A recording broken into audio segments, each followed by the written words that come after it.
studi dan menurut survei rata-rata penyebabnya ekonomi. Hutang. Ini ranking 1. Maka saya ingatkan ibu-ibu, hidup ini sesuaikan Bu, kemampuan sama kemauan itu harus sesuai. Ini kadang-kadang suami gajinya 5 juta, tapi gaya hidup 12 juta, apa nggak benih? Gaji suaminya 4 juta, gaya hidupnya 10 juta, ya stres. Istri yang soleha, kalau gaji suaminya 5 juta, dia belanjanya sebulan 4 juta 990, masih sisa 10. Ini baru istri soleha. Ini gaji 5 juta, gaya hidup 12 juta, apa nggak penting, ujung-ujungnya terlibat mekar. Dan kalau udah kena mekar, ujung-ujungnya stres, bunuh diri. Nauzubillah. Orang bunuh diri nggak ada tempat lain, neraka jahanam. Dan jangan sampai orang meninggal nggak bawa iman. Kalau sempat masuk ke kubur nggak bawa iman, celaka ngadepi mungkar wa nakir. Saya ceramah di kilometer 18. Siap ceramah mau naik ke mobil, tahu-tahu dikejar-kejar mama-mama. Pak Ustadz, sebentar Pak Ustadz, jangan buru-buru kenapa? Ada apa Bu? Ini Ustadz, ada bontot buat anak-anak. Kan biasa dulu kalau Ustadz ceramah di mana-mana gitu. Pulang ada jadi bawa oleh-oleh. Ya ini di 18. Ya, kalau di sini aku nggak tahu lah. Setiap daerah kan lain-lain, kan nggak harus sama. Ya kalau mau tahu, saya mau aku pulang nanti kayak mana cerita. Udah ditaruhkannya oleh-oleh ke mobil, dia bilang, Pak Ustadz, ada apa? Minta tolonglah, tolong catatkan yang Ustadz ceramahkan tadi. Lo panjang kali aku ceramah, masa suruh nyatet semua. Yang mana? Enggak, tadi kan Ustadz nerangkan bahwa nanti kita di dalam kubur ditanya sama malaikat. Ya, memang iya. Tolong tuliskanlah Ustadz pertanyaannya itu apa aja gitu. Sekalian sama kunci jawabannya. Aku tak celok, cocok tilawah itu. Maksud ibu macam mana? Ya biar dihafal-hafal loh Ustaz dari sekarang. Enggak, yang enggak aja gitu. Udah Pak Pigi. Ustaz ini sombong kali nuliskan gitu aja enggak mau.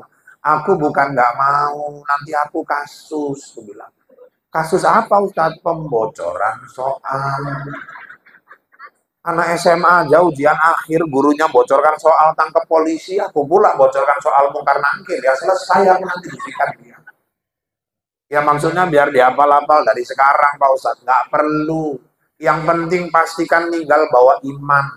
Nanti dalam kubur yang jawab pertanyaan tuh bukan mulut, bukan tangan, bukan kaki. Tapi iman kita masing-masing.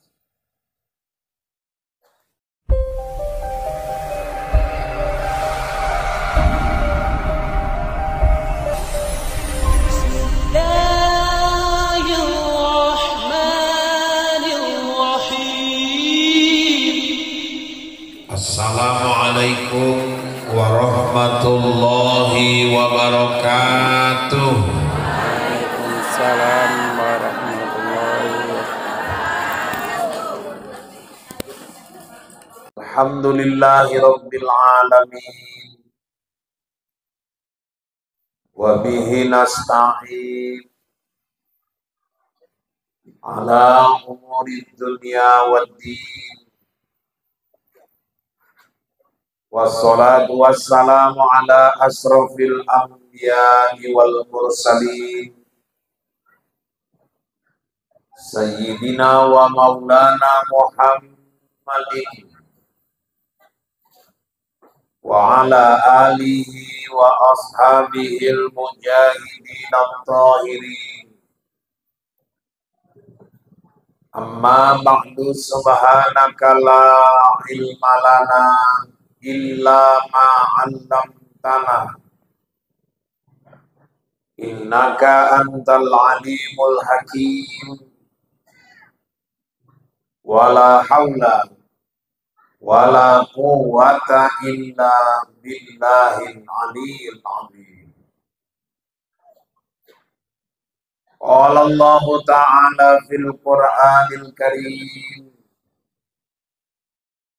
A'udzu billahi minasy syaithanir rajim. Bismillahirrahmanirrahim. Subhanalladzi asra bi 'abdihi lailan minal masjidil harami ilal masjidil aqsa alladzi barakna haulahu linuriyahu min ayatina innahu huwas sami'ul basir. Sadaqallahul azim wa sadaqa rasuluhun nabiyul karim wa nahnu ala dzalika minasyahidin wasyakirin walhamdulillahi rabbil alamin. Yang terhormat pengurus BKM Masjid Nurul Amin, yang terhormat para orang-orang tua kami, para asatidz, pemuka agama, pemuka masyarakat, yang kami hormati Bapak Ibu, orang-orang tua kami, adik-adik kami, pemuda-pemudi, remaja dan remaji Islam, hadirin wal hadirat rahimakumullah. Bersyukur kita kepada Allah, selawat kepada Rasulullah. Mudah-mudahan kelak di yaumil akhir nantinya kita semua mendapatkan syafaatnya. Amin.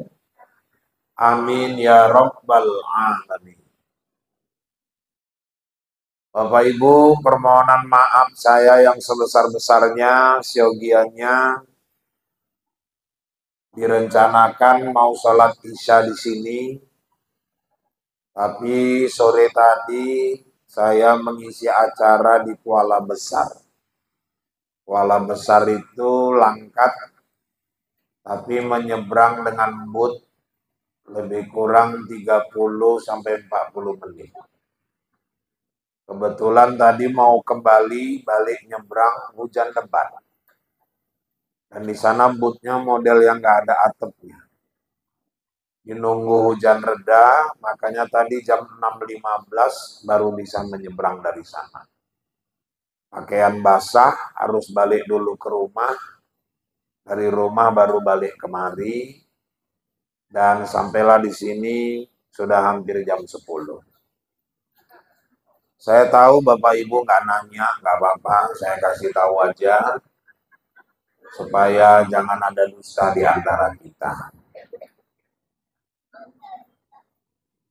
Isra wal Mi'raj ini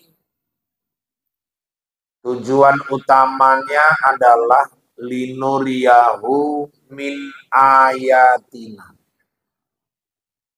untuk menunjukkan tanda-tanda kekuasaan Allah Subhanahu wa ta'ala.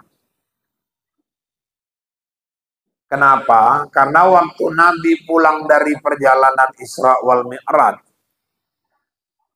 Nabi ceritakan peristiwa yang dialaminya kepada penduduk kota Mekah.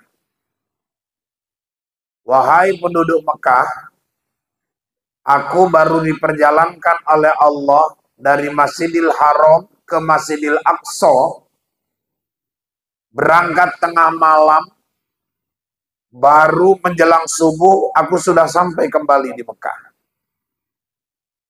Dan bukan cuma Masjidil Haram, Masjidil Aqsa, Nabi juga melewati langit 1, 2, sampai 7, Sidratul Muntaha, Mustawa, Aras, bertemu dengan Allah. Abu Jahal menerima berita ini, langsung mengatakan, inilah makin nyata bahwa Muhammad ini pendusta, pembohong.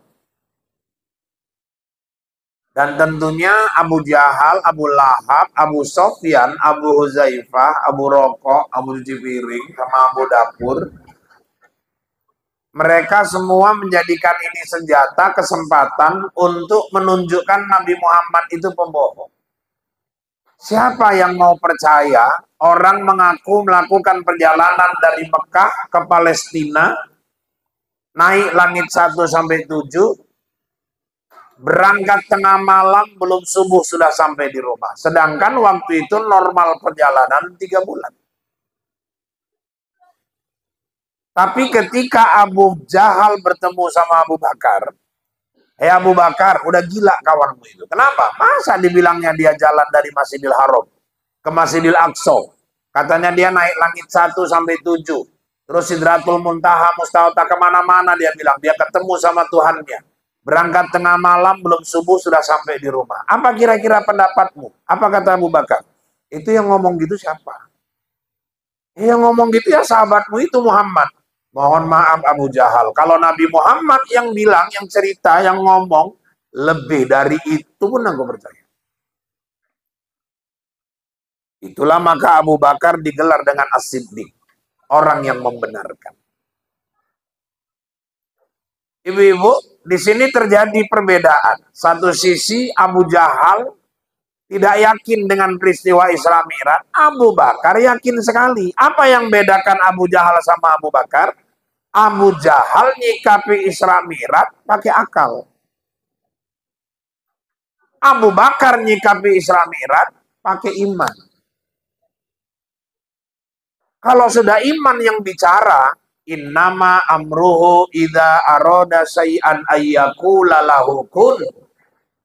Kalau kata Allah jadi. Nggak ada yang nggak mungkin bagi Allah.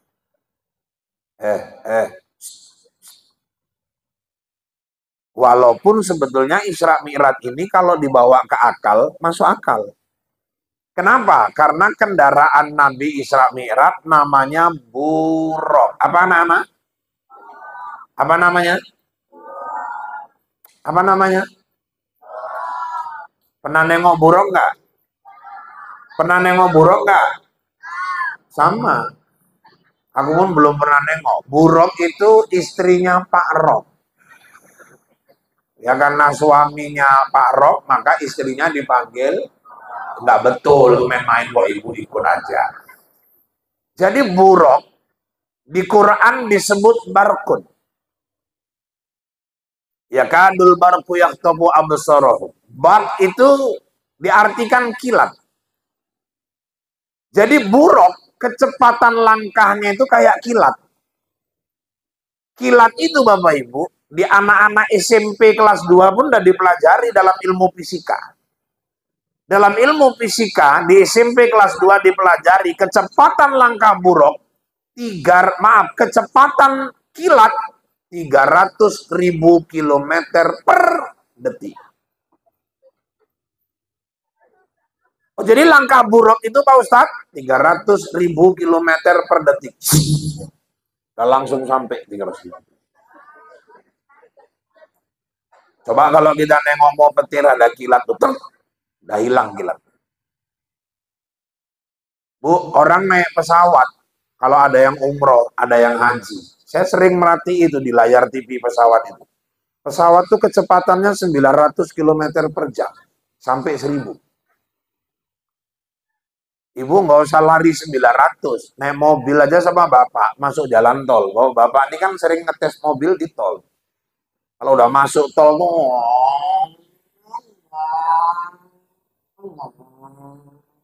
tahu-tahu udah 140. Itu aja ibu pun udah geter-geter.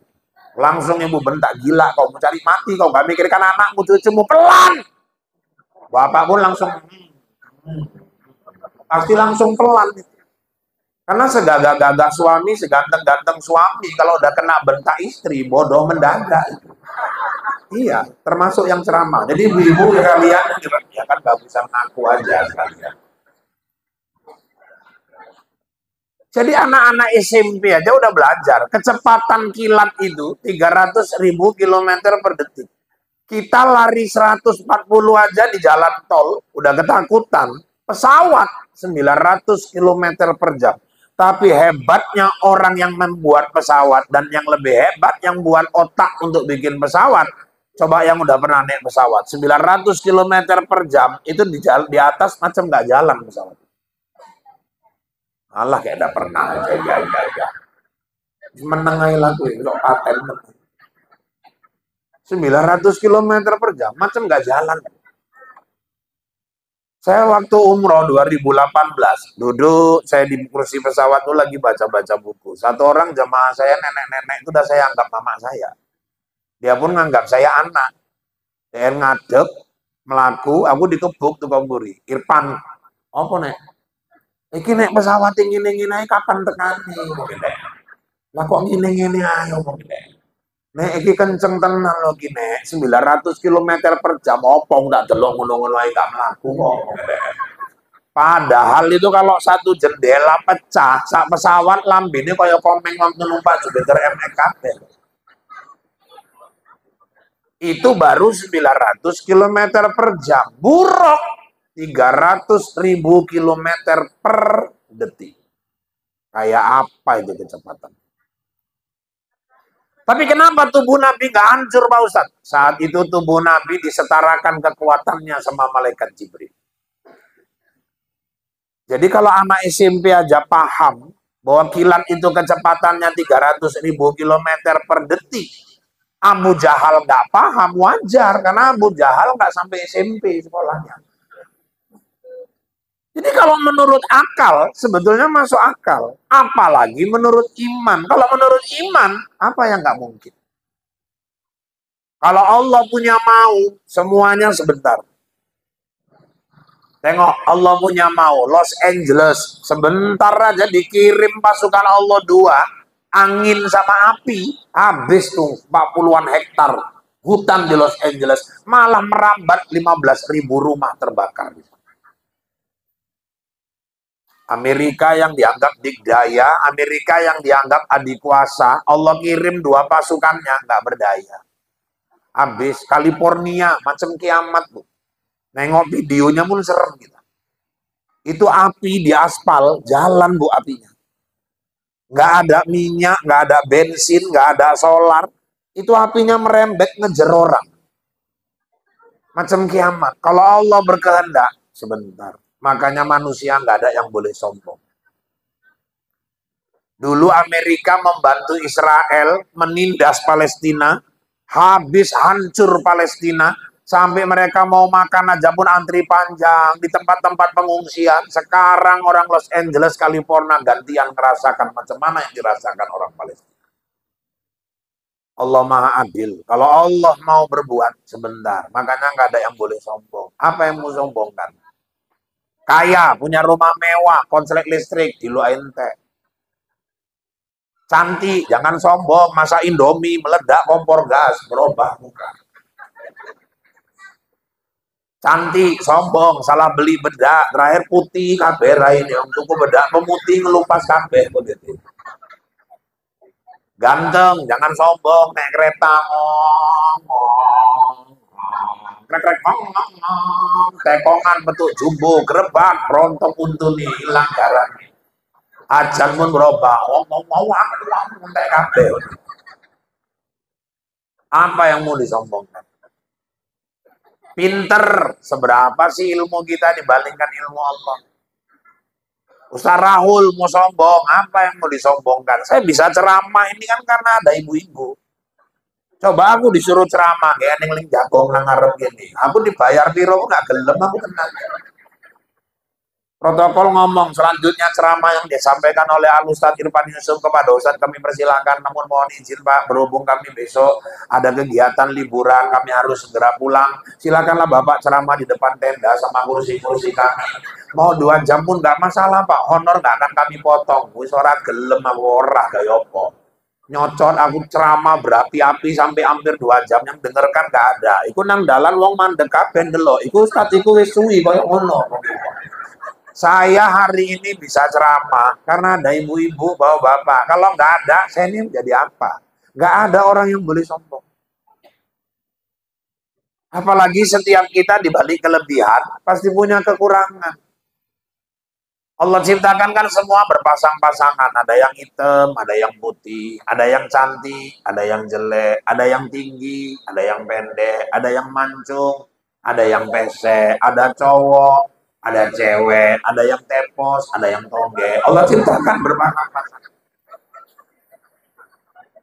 Dan semua ciptaan Allah itu gak ada yang sia-sia. Ada orang hitam, ada orang putih. Nikah orang hitam sama orang putih. Lahir anak, hitam manis kayak yang ceramah. Coba hitam kawin sama hitam, lahir anak. Gosong anaknya. Ada orang tinggi, ada orang pendek. Nikah orang tinggi sama orang pendek, lahir anak. Sedeng-sedeng aja. Coba pendek kawin sama pendek. Omong gak kaya bebek anak lahir. Makanya manusia nggak ada yang boleh sombong. Dan tolong bedakan orang sombong sama orang peka. Jangan orang peka pun dibilang sombong.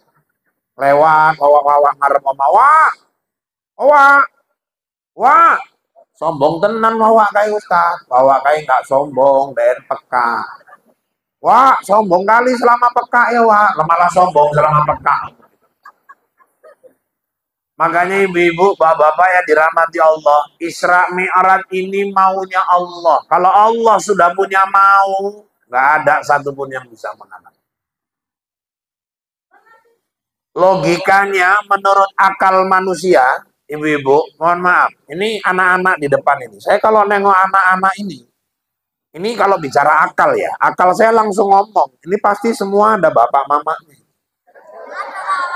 Terus menengah ya burung siang. Ini bicara secara akal. Ada bapak mama, maka ada anak. Bapak mama sebab, anak akibat. Nah, itulah hukum kausal. Ada sebab, ada akibat. Ini kan akibat bapak mamanya semua ini. Menurut akal, ada bapak, ada mama, baru ada anak. Loh Nabi Isa? Nabi Isa cuma punya mama, nggak punya bapak. Allah mau. Jadi, padahal Maryam itu wanita suci, nggak pernah disentuh laki-laki. Kerjanya di mihrab takarrub, dekatkan diri kepada Allah terus. Tahu-tahu hamil. Akhirnya Maryam melahirkan anak namanya Nabi Isa. Isa lahir cuman punya mama, nggak punya bapak. Maryam melahirkan nggak ada suami. Maka sekarang banyak anak gadis nggak mau kalah sama Maryam. Lah saiki akeh wong nglahirke bojone nggak jelas. Ada yang melahirkan nikah bulan 3, melahirkan bulan 6. JNT jadi panggilan. Saiki meteng gur 3 bulan. Malah ada kejadian di Langkat, ibu-ibu siap pesta masih bongkar teratak lahir anaknya. Yang bongkar teratak kaget, cepet tenan putune lahir, wak meneng cocot muda rapuh cangkemmu. Kowe urus saya teratak kai. Apa iki ngurusi anak? Pokoke nggak ngerti iki bibit unggul. Ngomongin mama yang bulan. Kalau Allah punya mau, nggak ada yang nggak mungkin. Ibu-ibu yang dirahmati Allah, itulah perlunya iman. Iman itu perlu dipupuk, perlu terus dijaga. Karena banyak masalah yang nggak selesai pakai akal, dia akan selesai kalau kita kaji dengan iman. Maka rawat tolong iman ini. Iman sesuatu yang paling berharga yang Allah kasih sama kita. Dan tolong jangan sampai mati nggak bawa iman. Oh, ada orang mati nggak bawa iman, Pak? Ada. Siapa orang mati nggak bawa iman, Pak? Orang yang matinya dalam maksiat. Lagi zina, mati. Lagi judi, banting kartu, tahu-tahu meninggal. Udah, lagi nyabu, tahu-tahu meninggal. Apalagi meninggal bunuh diri. Nauzubillah. Orang meninggal bunuh diri itu nggak ada tempat lain kecuali neraka jahanam. Khalidina fiha, dia kekal selama-lamanya di dalam. Hari ini banyak orang bunuh diri dan menurut survei rata-rata penyebabnya ekonomi. Hutang. Ini ranking 1. Maka saya ingatkan ibu-ibu, hidup ini sesuaikan Bu, kemampuan sama kemauan itu harus sesuai. Ini kadang-kadang suami gajinya 5 juta, tapi gaya hidup 12 juta, apa nggak pening? Gaji suaminya 4 juta, gaya hidupnya 10 juta, ya stres. Istri yang soleha, kalau gaji suaminya 5 juta, dia belanjanya sebulan 4 juta 990, masih sisa 10. Ini baru istri soleha. Ini gaji 5 juta, gaya hidup 12 juta. Apa nggak pening? Ujung-ujungnya terlibat mekar. Dan kalau udah kena mekar, ujung-ujungnya stres, bunuh diri. Nauzubillah. Orang bunuh diri nggak ada tempat lain, neraka jahanam. Dan jangan sampai orang meninggal nggak bawa iman. Kalau sempat masuk ke kubur nggak bawa iman, celaka ngadepi mungkar wa nakir. Saya ceramah di kilometer 18. Siap ceramah mau naik ke mobil. Tahu-tahu dikejar-kejar mama-mama. Pak Ustadz, Pak Ustadz, Pak Ustadz. Sebentar Pak Ustadz. Jangan buru-buru kenapa? Ada apa Bu? Ini Ustadz, ada bontot buat anak-anak. Kan biasa tuh kalau Ustadz ceramah di mana-mana gitu. Pulang ada jadi bawa oleh-oleh. Ya ini di 18. Ya, kalau di sini aku nggak tahu lah. Setiap daerah kan lain-lain, kan nggak harus sama. Ya kalau mau tahu, tengok aku pulang nanti kayak mana cerita. Udah ditaruhkannya oleh-oleh ke mobil, dia bilang, Pak Ustadz, ada apa? Minta tolonglah, tolong catatkan yang Ustadz ceramahkan tadi. Lo panjang kali aku ceramah, masa suruh nyatet semua. Yang mana? Enggak, tadi kan Ustadz nerangkan bahwa nanti kita di dalam kubur ditanya sama malaikat. Ya, memang iya. Tolong tuliskanlah Ustadz pertanyaannya itu apa aja gitu. Sekalian sama kunci jawabannya. Aku tak jelok, iya cocok tilawah itu. Maksud ibu macam mana? Ya biar dihafal-hafal loh Ustadz dari sekarang. Enggak, yang enggak aja gitu. Udah Pak Pigi. Ustadz ini sombong kali nuliskan gitu aja nggak mau.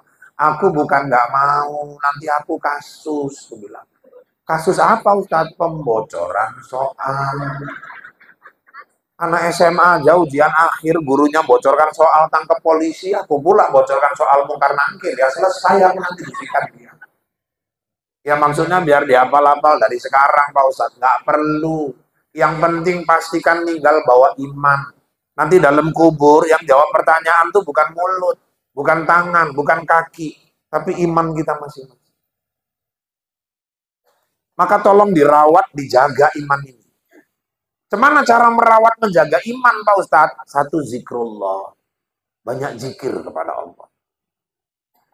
Zikir itu yang la ilaha illallah itu kan Pak, itu tahlil. Subhanallah Pak, itu tasbih. Alhamdulillah Pak, itu tahmid.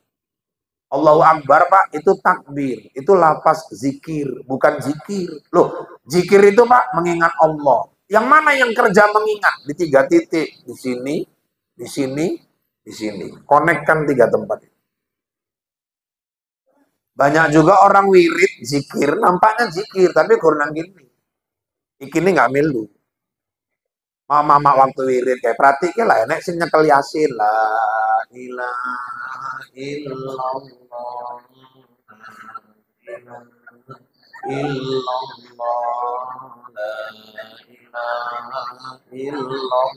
Setengah papat yola. Itu foto wisuda diringi ada yang lagi tahlil nampak kawan ketinggalan la ilaha illallah la ilaha illallah ada yang wirid bawa anak la ilaha illallah jangan ditis bandel tenang kayak bapakmu lah. Cuma sesuk kata jadi mampus bela. Ada yang gayanya merem macam husuk kali lah. Illallah. Nah dapur uang mencai kerupuk, kerpuk illallah. Batin kalau lontong pecel lah. Illallah. Disiram kuah mambu, rebus ini. Zikirnya mau jadi benteng.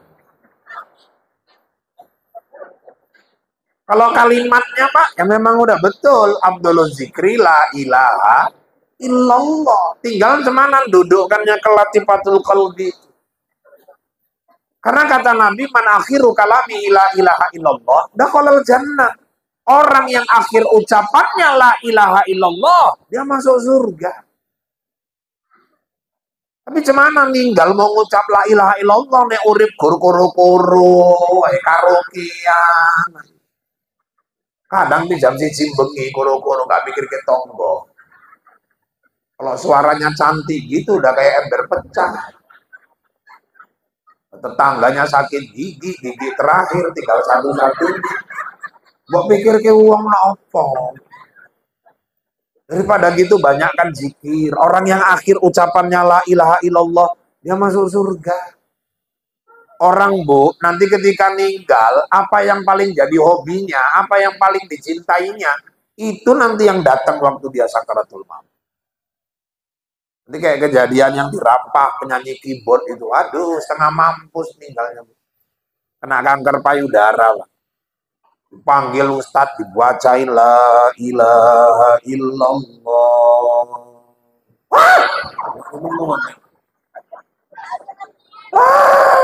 Oh, rupanya panas kuping ini. Oh, nggak pernah kerungu. Diulangi lagi sama Ustadznya. La ilaha illallah. Iku sing jenenge spray remet kayak orang kemasukan itu, harum mau menerkem. Ustadznya nggak nyerah sampai 7 kali diulang, akhirnya nyamber juga, Bu. Udah nyamber tapi belok juga. La ilaha illallah. La la la la la la la la la la la la la la. Ustadznya pun kontak dayung perahu di dayung arek tinggal malah duet lalu. Makanya lazimkan merawat iman dengan zikir kepada Allah. Yang kedua apalagi Pak? Biqiraatil Quran. Banyak-banyak baca Quran.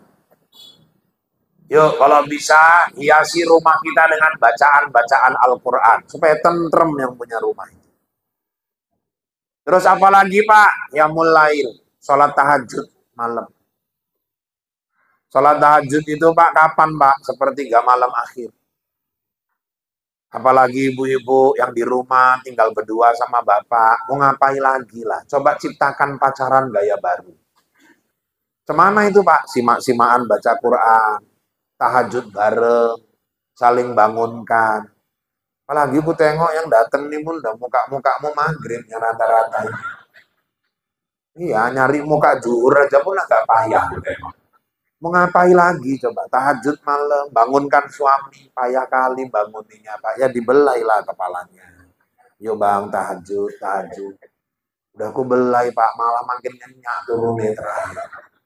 Ya udah ambil wudhu dulu, udah siap percikkan airnya ke mukanya. Yang ngamuk dia Pak. Tinggal lah pakai telekung, pakai sarung, pakai makeup setebel-tebelnya.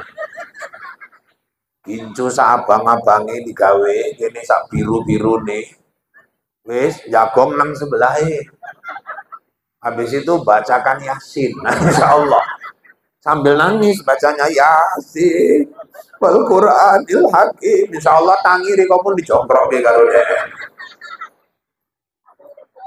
Salat malam tahajud.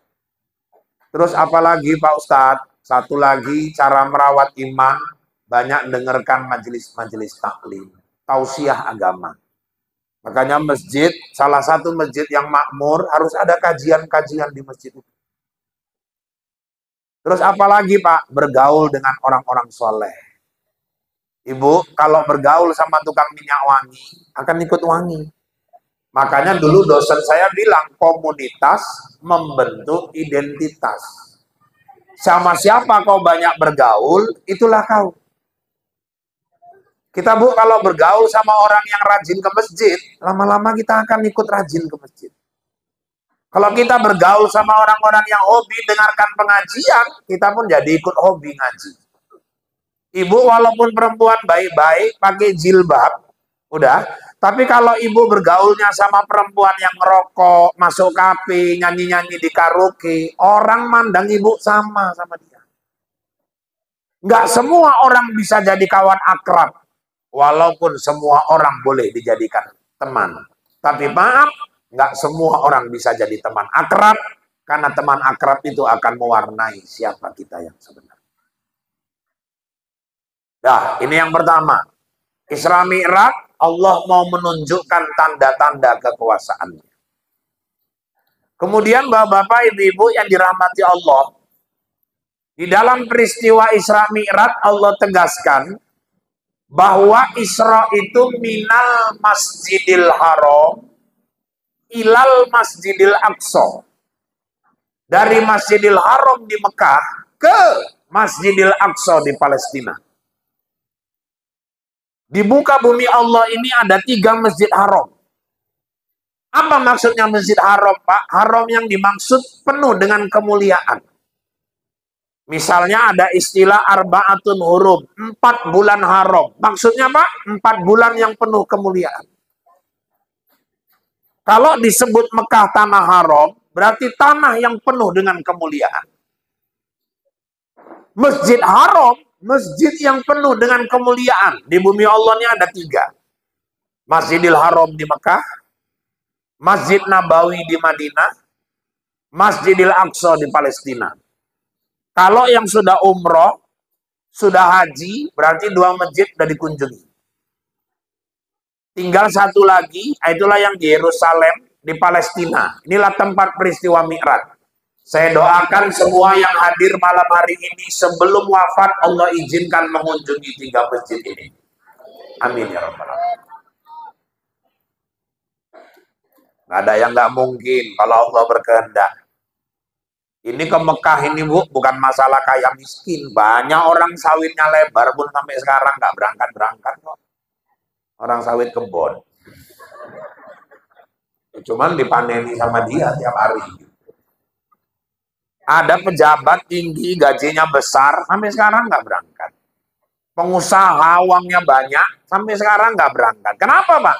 Rupanya kalau berangkat ke Tanah Suci itu Bu, itu masalah diundang apa nggak diundang sama Allah. Makanya kadang-kadang orang yang kehidupannya susah pun kok bisa berangkat. Masalahnya dia dapat undangan Allah. Makanya orang kalau sudah sampai Tanah Suci, gelarnya Duyufur Rahman, tamunya Allah. Kenapa? Allah langsung yang undang dia. Duduk. Kan kok enak aja ngambil kue di situ. Oh, aku aja tadi duduk nggak dikasih kue, kok kalian pula ada di luar ngambil. Jadi bapak-bapak, ibu-ibu yang dirahmati Allah, ini 1. Makanya berangkat ke Tanah Suci ini jangan ada yang putus asa. Bu, nggak rezeki kita, rezeki anak. Nggak rezeki anak, rezeki cucu. Nggak rezeki cucu, rezeki menantu. Jangan ada kata putus asa. Yakinkan, aku yakin Allah bukakan rezekiku suatu saat aku berangkat ke Tanah Suci. Di Mataram itu yang kakek-kakek kerjaannya tukang nyapu itu. Berapa tahun dia nyapu. Izin Allah dikumpulinya gajinya Bu. Cuma 600.000 sebulan. Alhamdulillah 2016 berangkat dia. Loh kok bisa Pak? Dia nggak mikirin makan lagi. Makan udah ikut anak. Yang 600 itu dikumpulinya karena niat. Cukup 2016 berangkat haji. Testimoninya ditayangkan di TV One. Di Berandan nenek-nenek tukang kusuk. Yang dikusuk istri mantan manajer Caltex. Stroke setahun nggak bisa jalan. Berobat ke Penang nggak baik. Berobat Singapura nggak baik. Berobat ke Jakarta nggak baik. Saat delalani dikusuk nenek ikut 3 kali. Melaku. Dokter heran. Suaminya heran. Anak-anak tetangganya semua heran. Oh nenek tukang kusuknya pun heran kok. Nenek itu batin lo kok mari ya batinnya nenek. Rupanya itu jalannya. Seminggu kemudian datang ibu itu sama suaminya. Nek, alhamdulillah Nek, aku senang kali. Aku udah bisa jalan Nek. Aku sepakat sama bapak tadi malam. Nenek kami umrohkan ke Tanah Suci. Kalau Allah berkehendak, tukang kusuk berangkat. Tukang bubur, sinetronnya pun ada kok. Itu yang di Batang Serangan bapak-bapak. Nanam kacang tanah cuma 3 rantai. Panen berangkat haji Bu. Dijualnya kacangnya Pak. Sak tanah-tanahnya dijualnya. Ya kalau kacangnya aja nggak cukup lah itu macam-macam. Itu yang di kilometer 12 itu yang katanya ibu-ibu jual tanah 3 tahun nggak laku-laku. Dengar ceramah Ustadz, suruh ngamalkan Yasin 41. Diamalkannya 7 malam berturut-turut. Hari ke-8 datang orang nawar, nggak pakai nawar ketet, langsung jadi. Senengnya minta ampun, terima duit, masukkan dalam lemari, ambil 500.000. Kunci lemari, kunci kamar, kunci rumah, lari dia ke masjid. Yang 500 langsung dimasukkannya ke kotak infak. Saking senengnya Bali Melayu aja nyeruntul ditabrak pickup. Tapi keajaiban sedekah, pickupnya mundur, ibu itu berdiri lagi Bu, nggak apa-apa. Turun supirnya malah dipeluknya ibu itu, Nek minta maaf ya Nek, nggak apa-apa. Nek aku minta maaf Nek, iya udah kita berobat ya Nek, udah nggak apa-apa. Kita cek dulu Nek. Aku nggak apa-apa loh nak. Kalau perlu scanning nek, udah nggak apa-apa. Pinggirkan motor ngobrol, nangis dia bu lama-lama. Ditengoknya nenek tuh mirip mendiang mama. Terakhir dia ngomong, nek aku dulu pingin kali ngajikan mamaku, cuman belum sempet, mamaku udah ninggal. Kalau nenek yang ku berangkatkan nenek mau. Ya kalau rezekiku nak, ya Allah, tanah laku, infak 500, ditabrak motor nggak mempan, malah dapat haji lagi. Makanya ibu nanti kalau entah pas ke simpang 12, kalau mau nyebrang nunggu ada motor kenceng lewat dulu. Nampak enek motor kenceng baru Riko nyebrang. Insya Allah motornya mundur lah. Kami pun layak ibu nama Riko. Di sengaja ya modar meneng air. Makanya kalau Allah berkehendak, nggak ada yang nggak mungkin. Minal Masjidil Haram ilal Masjidil Aqsa. Maka kita yakin kali kuasa Allah. Kayak kejadian yang di Kisaran kan gitu juga bu. Yang kejadian ada ibu-ibu stres, lakinya kawin lagi. Nggak terima dia, rupanya lakinya main cewek lagi kalau rondo pirang. Nggak terima dia, apa gunanya lagi kayak gini, percuma. Oh kurang opo. Nek sing dikawini mau ayu ikhlas, aku is ireng pendek tongge PSL. Anak ilmu batak pula ibu ya Allah. Gak enak gunanya urip meneh mati ya mati turu telentangan urip. Dengar suara klakson kereta api tadi dari arah Rantu tidur dia. Lewat kereta apinya jus. Malah jagong meneh. Itulah kalau Allah belum berkehendak. Kok bisa selamat dia Pak? Rupa rele loro. Dan turu sebelah kiri, kereta api ini lewat sebelah kanan. Kok ngarep bunuh diri aja pun tahu, era aku dalam ini. Maka ibu-ibu sekalian yang dirahmati Allah, Isra itu Ustaz, minal Masjidil Haram ilal Masjidil Aqsa. Dari masjid ke masjid. Pesan moral Isra Mi'raj, yuk makmurkan masjid. Cara makmurkan masjid macam mana Pak? Bangun dulu fisiknya. Nah, ini udah paten kali masjid. Saya tadi sore udah diposting gambar lokasi acara sama panitia. Tak celok, paten nih masjidnya. Nengok kamar mandi aja kayak gini. Ini satu tugas masyarakat sini udah selesai makmurkan masjid. Udah dibangun fisiknya. Siapapun yang naruh uangnya di masjid ini, dia sudah bangun istananya di surga. Walaupun aku yakin bangun masjid ini nggak gampang tantangan ini. Saya dulu Bu sebelum pindah ke Bombay, ke Binjai. Saya dulu kan di Cilacap. Dulu kami pun di sana ngerehab masjid juga Pak. Aduh tantangannya memang bikin yang kayak gini ini bukan gampang ini tantangannya. Ada yang bilang ngopoi masjid gede-gede, sing isi nggak jelas. Udah kita bangun dulu fisiknya, nanti baru kita bangun manusianya. Cuman kan duitnya nggak siti kayak Pak. Allah Maha Kaya, saya bilang, lempoyo Allah Pak, kami akeh angsuran. Aku batin suwi-suwi KCC, kakian cocot batin. Terus apa saya bilang, udah ya nanti Allah mudahkan itu. Ya mau berapa lama siap? Berapa lama pun nggak apa-apa, 10 tahun lah baru siap. 10 tahun pun nggak masalah. Setelah ninggal, kau ninggal nanti anakmu yang nikmatin masjid. Toto satu orang ada yang tunjuk tangan, udah biarkan aja Pak anjing menggonggong, kapilah tetap berlalu, lah malah diomong anjing. Akhirnya jalan terus. Kita kalau niat baik, sepanjang yang mau kita lakukan baik, jalan terus, jangan ragu. Allah pasti bantu. Ada aja kemudahan, ada yang tunjuk tangan, saya Pak, saya kirim nanti semen 500 sak, aku 300 sak Pak, aku 100 sak, malah kami yang keternya teting. Pak, nanti keramiknya dihitung ya, granitnya. Granit dari aku. Allahu Akbar. Pak, minta maaf Pak. Nanti kalau perlu kayu itu di ladang saya pohon durian, buahnya udah nggak bagus. Ada 3 batang, ambil untuk masjid. Nanti kalau mau ngecor perlu bambu, ambil dari ladangku Pak Ustaz. Berapa batang kalau perlu habiskan. Ada yang bilang nanti batu bata aku kirim 20.000. Ada aja jalan. Yang nangis saya Pak, supir truk. Supir truk malam pulang, dituangnya 1 truk sertu di depan masjid. Supir, ya Allah. Ada juga yang bilang, mama, aku minta maaf Pak, kami nggak bisa bantu apa-apa. Lakiku udah 3 bulan nggak kerja. Kenapa Bu? Dipecat. Kerja nanti, pabrik kecap. Kalau bisa dipecat, nyolong kecap, tolong lulus. Kok pun ngerti Pak, aku kerja gur dodolan pisang goreng, tahu isi risol bakwan tekan tilang, gak ada masalah. Nanti gotong royong risol bakwan yang kirim ke masjid.